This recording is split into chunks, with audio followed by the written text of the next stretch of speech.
All right, guys, welcome back to the Bryce Bible Podcast. We're back in Proverbs. We're going to be talking about Proverbs chapter 11 today.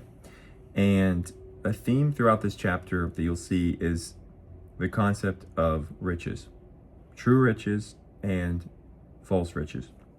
So starting in the first verse, a false balance is abomination to the Lord, but a just weight is his delight.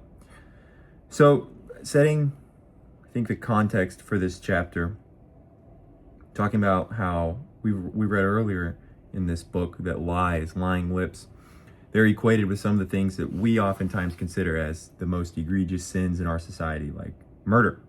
They're put on that same plate. Here, same thing. False balance is abomination to the Lord. Not just hating, a deep loathing, but a just weight is his delight. So to start with, what are we valuing here, right? What are we putting in our lives as valuable? Are we weighing things properly? Are we weighing what's in our life properly? And then also beyond that, are we cheating ourselves? Are we cheating other people in our lives because we're unjustly weighing, because we're lying to people, because we're using people as a means to an end rather than an end in and of themselves? And every time we're dishonest, every time we use someone, every time we cheat someone in that way, cheat ourselves in that way, we're using other people, ourselves even, as a means to an end rather than an end in and of themselves. So the chapter starts there and kind of sets the context. What do we value? Are we being honest with what we value? And then a few verses, verse 4, riches profit not in the day of wrath, but righteousness delivers from death. And then that verse is sort of juxtaposed in verse 16. It says, a gracious woman retains honor, and strong men retain riches. Then I'll read verse 19. As righteousness tends to life, so he that pursues evil tends it to his own death. And then I'll read verse 28.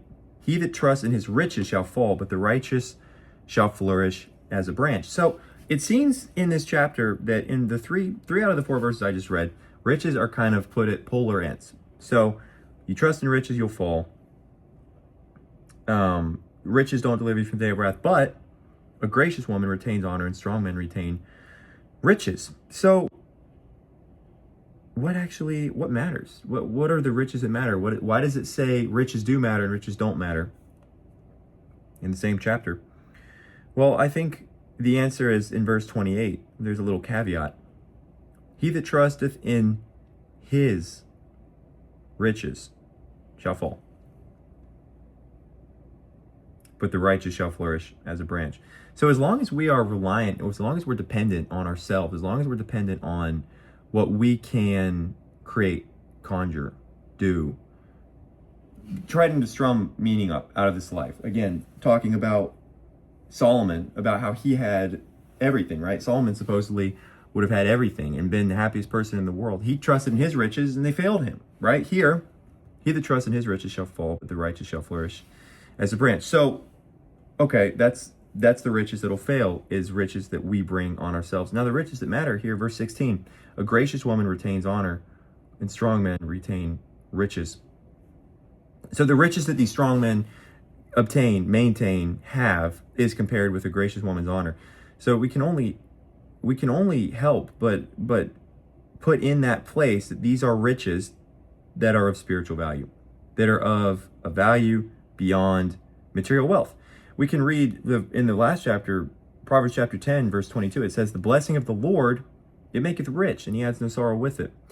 Based on that alone, we can see that there are riches that we are called to treasure, to value beyond anything else. But these riches we are called to treasure, that these strong men retain, are the riches of the Lord. And then verse 19, as righteousness tends to life, so he that pursues evil pursues it to his own death. So if we tend our fields, if you will, if we tend the fields of righteousness, then we will produce righteousness. We will yield righteousness in our lives. If we tend the fields of God's riches, we will yield God's riches in our lives, and we will have God's riches in our lives. At the end of this chapter, he that troubles his own house shall inherit the wind, and the fool shall be the servant to the wise of heart. The fruit of the righteous is a tree of life, and he that wins souls is wise. And that in there, in that verse is what matters, the souls that we are after.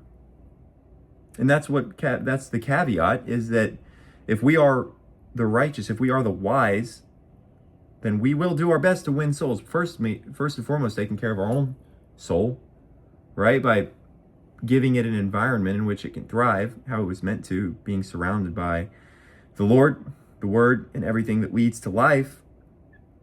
As Proverbs 10:22 says, the blessing of the Lord makes rich. He does not add sorrow with it.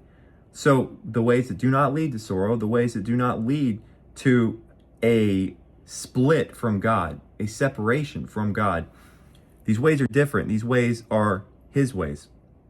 And we can go back further in the book of Proverbs and read in Proverbs chapter 7, the strange woman that is used to depict lust and sin and debauchery and wantonness and all of these different concepts that are covered in the Word, is juxtaposed with the symbol for wisdom being a woman. Another woman that is oriented completely differently around something completely different. The riches of the Lord versus the riches of this world. The riches of this world lead to death and destruction. And we can read that in different places in Proverbs. But at the end of Proverbs chapter 1, there's no better place. After this wisdom finishes her speech of everything she's offered, she says she'll laugh when their fear comes, when their destruction comes, when their distress and anguish comes. Wisdom will laugh at these foolish men. They will call upon me. I will not answer them. They hated knowledge. They'll seek me early. They won't find me. They didn't choose the fear of the Lord. They would not listen to my counsel. Therefore, these foolish men will eat of the fruit of their own way and be filled with their own devices. For the turning away of the simple shall slay them. The prosperity of fools shall destroy them. It's pretty stark. But then there's good news. Verse 33, Proverbs chapter 1. But whoso hearkens unto me shall dwell safely and shall be quiet from fear of evil. So what's our choice? Our choice is simple. We choose riches of the world, or we choose His riches. We choose riches that make us accountable for our own actions, have to make our own way, have to live our own life, be responsible for our own actions. And ultimately, at the end of the road, we read in Ecclesiastes chapter 11, rejoice, O young man, in the days of your youth. Enjoy what you want. Do what you want. Sin. Live in debauchery. But know this, for all these things you will be held accountable. So we have the riches on one side. We're accountable for all this. We can do what we want. We can seek after the world. We can be a void. We can be a hollow. We can be empty and desolate. Or, that's the one side. The other side is the riches that lead to peace. Peace and quiet. There's the concept of peace is all throughout Proverbs. Also in the book of Isaiah, you cannot avoid the concept of peace. In the book of Isaiah, I'll try to turn to this one passage in Isaiah, and it's such a good verse, but it's in Isaiah chapter 57. It says, the wicked are like a troubled sea, when it cannot rest, whose waters cast up mire and dirt. There is no peace, saith my God, to the wicked. The wicked will not have peace. The Lord won't give them peace. We won't have peace until we rest in Him. Augustine said, our hearts are restless until they rest in you. And they are. Our hearts are not made to be anchored anywhere other than in Him. And they cannot be. So we will not have peace until we rest in Him. Searching for things in this world is temporal. It's vanity. It's here today, gone tomorrow. Some of the best feelings in this life are coupled soon thereafter with the worst feelings we will ever experience in this life. Because the thing we did, the item we got, the experience we had led to destruction. And like Proverbs chapter 1 says, wisdom tells us they'll eat of the fruit of their own ways. They'll get what they wanted. They'll get what they were going after. And then they'll pay for it. So in Proverbs chapter 11, it points us towards true riches. Verse 28, he that trusts in his riches shall fall, but the righteous shall flourish as a branch. That's when we pursue the riches of the Lord. That's when we pursue what really matters. Verse 27, he that diligently seeks good procures favor. He that seeks mischief, it shall come to him. Again, you get what you're going after. You get what you're searching for. The concept of wisdom written about in Proverbs chapter 8, verses 8 and 9, it says, all the words of my mouth are in righteousness. There's nothing evil, nothing perverse in them. All of my words are plain to him that understands, and right to them that find knowledge. Receive my instruction and not silver. Receive my knowledge and not choice gold. For wisdom is better than rubies, and all the things that may be desired are not to be compared to it. I think it helps to take a huge step back. Especially in today's world where material possessions, tangible items are so valuable.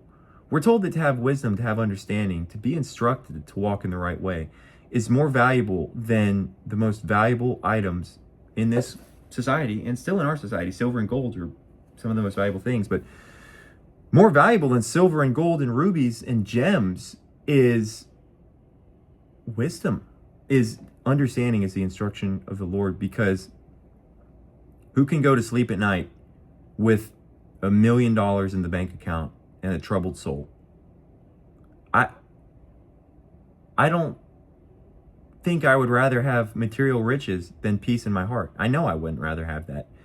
I know I'd rather go to sleep at night with the peace of the Lord in my heart, knowing his favor is on my side and that I can live with myself, rather than to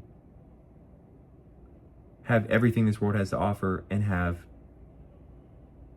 the sea of destruction in my heart, and of angst and of disquieted nature. Because that's what the world has to offer. The world has a whole lot of deprivation to offer. Like we talked about last week, the world wants more. Proverbs 27, hell and destruction are never full, and the eyes of man are never satisfied. We won't be satisfied until we rest in him. We won't find our harbor where we are meant to dock our souls until we find him, until we cast aside our will and give it to him.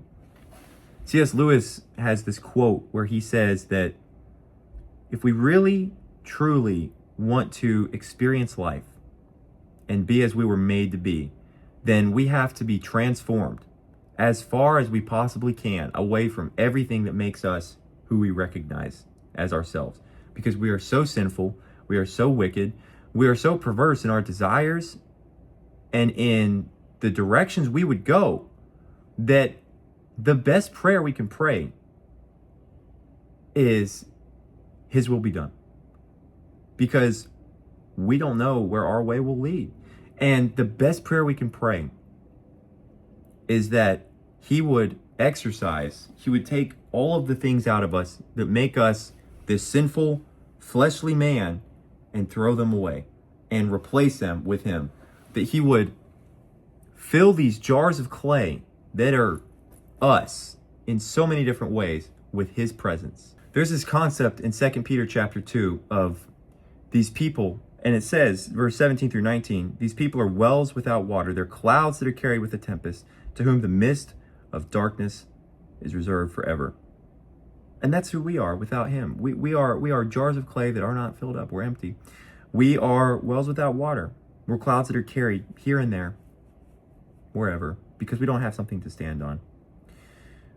And that's our calling, is to remember who we are, what our orientation is, and ultimately what riches matter, because it's easy to get twisted up in this world. Something seems really good today, but it might be terrible tomorrow. What are we basing what's our filter for what's good and what's bad? It has to be this. It has to be this word.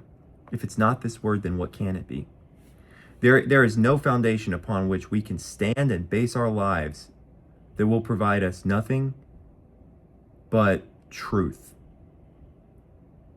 other than this word. Any other concept, even if it's the most well-intentioned person or feelings or ideas, they are fallible, because we humans just aren't perfect. We humans were never made to be perfect. We were made to be in perfect communion with our Creator, with God. And when Adam walked with God in the garden, he had that perfect communion, and God came down and walked with him. And I can't imagine what that was like, because Adam didn't have to guess or wonder. He just talked with God. So that was his foundation. Now our foundation is this word, is the Bible. And this is how we walk with the Lord.